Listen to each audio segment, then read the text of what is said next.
Project 2 shifts our attention away from primarily thinking about writing information to designing information. But I don't want you to think that we're leaving writing behind or rhetoric behind here. You're still making decisions about audience, purpose, organization, and clarity. The difference is that now you're also thinking about how visual design itself communicates. Where you place information matters. What you make prominent matters. How much information you put in one space matters.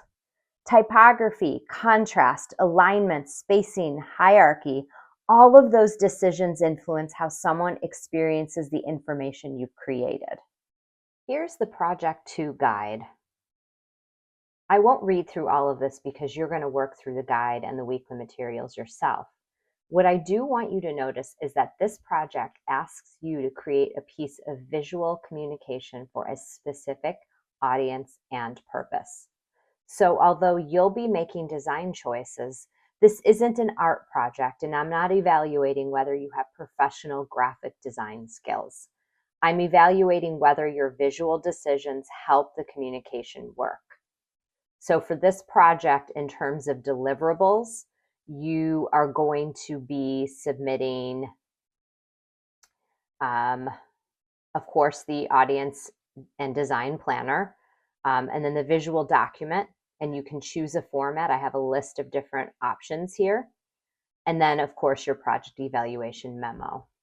The most important idea for Project 2 is this: design is not decoration. It's very easy to open Canva, choose a template you like, start changing colors and fonts, and feel like you're designing. But before you make those choices, you need to know the following. What does my audience need to notice first? What information belongs together? What can be scanned quickly? Where should the reader's eye go next? What deserves emphasis and what doesn't? A document can look attractive and still be frustrating and confusing to use. So we're not only asking, does this look good? We're also asking, really, does the design help this particular audience understand and use the information? That's why I want you to use the Project 2 planner before you get too far into designing. Notice that the planner asks you to think about your audience, your purpose, content, and design decisions.